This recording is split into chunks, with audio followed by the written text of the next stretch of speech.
Hey girls, what's up?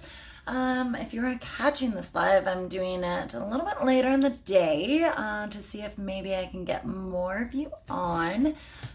6 o'clock, so maybe not a good time. Maybe I should do it at like 8 Pacific time. There might be more of you. However, here we are, and we are talking about setting realistic goals and how to stick to them. And so, in the current workshop that we're doing, this Healthy Girl Summer, what we're looking for is not, hi Lynn, is not, you know, I didn't set like a weight goal. I didn't tell you you're going to lose a bunch of weight. What we're looking for is just setting goals that are specific to you and how to keep them attainable. All right. And so that's what we're talking about tonight. I didn't pre-script this one, so there may be a little or I might play with my hair a little bit. I'm going to try to keep my hands down. I've already done it like 6 times, I think. But what we're looking for is setting realistic goals. So what that means for you. Now, everybody has different goals. I would like more developed hamstrings, so I focus a program on that. I would like a bigger booty, so 3 days a week I lift really heavy and focus on my glutes and my hams. Now, that is for me. Other people might want to, say, keep up with their grandkids. They might want to run a marathon. They might want to feel better in their clothes, those sorts of things. So setting goals, first of all, should be specific to you. So I don't want you to go out and look out on Instagram or social media or in magazines, anything like that, and be like, that body, that is the body I want. Because that is not a realistic goal. You can't have my body, I can't have your body. We're all blessed with what we were given, and that's about it. Now, does that mean that we can change our bodies a bit? For sure. But in order to look like the girl on the cover of the magazine, I'm probably going to have to get a lot of plastic surgery, lipo in places. Maybe they'll have to take out a few of my ribs to look like that. Like, it's just not realistic. Okay. And same thing with social media. There are so many filters, and people post angles, and they take 500 pictures and use the best one that just hits the right lighting and the right angle. And it's not real. So therefore, it's not a realistic goal. So you want to find what works for you best, what fits in your wheelhouse, if you've heard me say many, many times, and what that looks like for you. So if it's feeling better in your clothes, if it's chasing after your grandkids, if it's, being stronger than your husband, whatever it is for you, that's where we need to start. And then we need to dive into the why. Why is that important to us? And that is probably the most important part of any goal, because that's what's going to keep you fueled and keep that fire lit under your butt. All right. So why do I want bigger glutes and hamstrings? Personally, I'd like to compete again. And in order to bring my best on stage, that's where I feel I need to develop. And that's my goal. That's my fire. That's why I can't walk most days of the week, is because I annihilate myself at the gym just in order to get that goal. And that's cool. So when I'm struggling to come up the stairs, I think like, no, this is why I'm doing this, and I stay focused.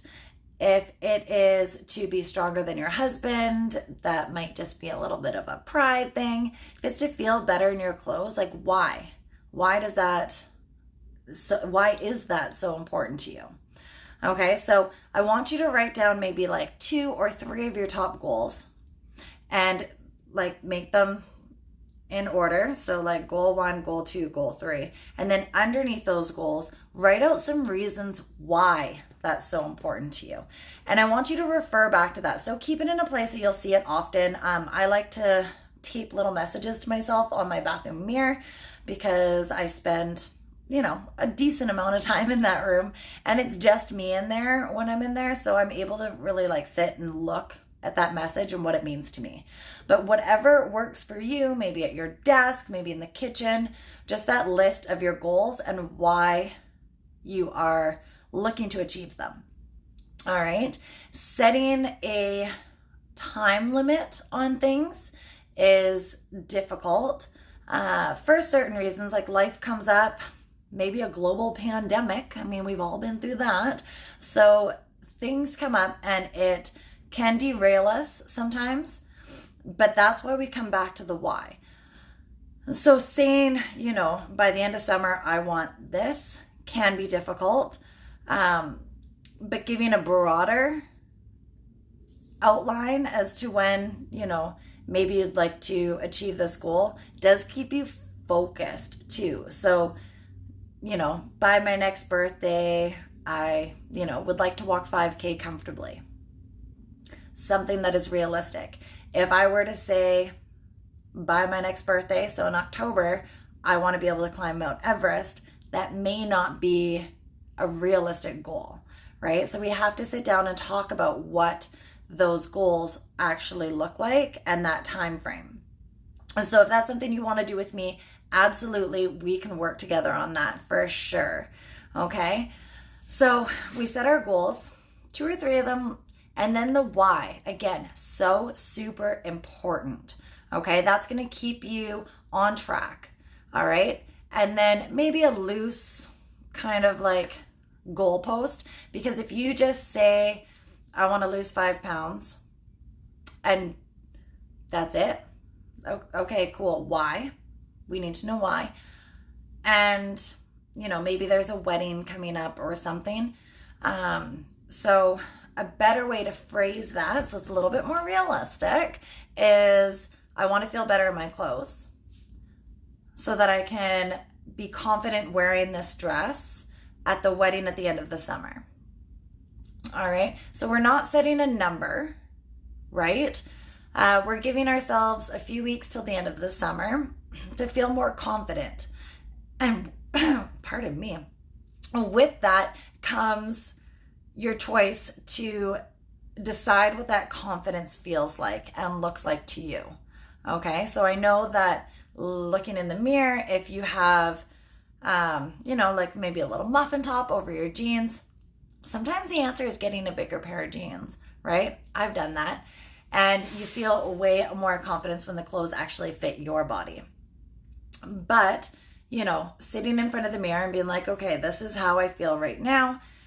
After 4 or 5 weeks of strength training and really focusing on your body, you're going to look at yourself differently in the mirror and think, hopefully, like I am strong, I am confident, and I deserve to wear this dress. So finding that what your goal is, why it is, right? And maybe changing the framework to make it more realistic. All right, so I'm starting to blab. I'm starting to repeat myself. However, that is my tips on how to set goals and keep them realistic. Keep yourself accountable as well. So that's what I am here for. I am your cheerleader. I am in your corner. That is literally my job. So please reach out. Let me know what those goals are. Let me know what habits you want to change. And we can look at setting those realistically for you.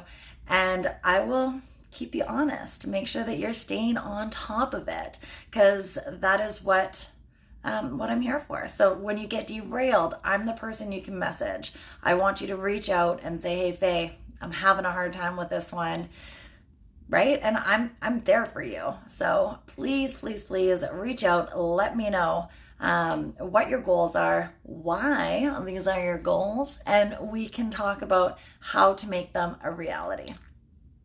All right, hopefully you ladies are having a beautiful evening. You feel wonderful and empowered. If there's anything you ever want me to chat about, please do let me know. And we will see you soon. Bye.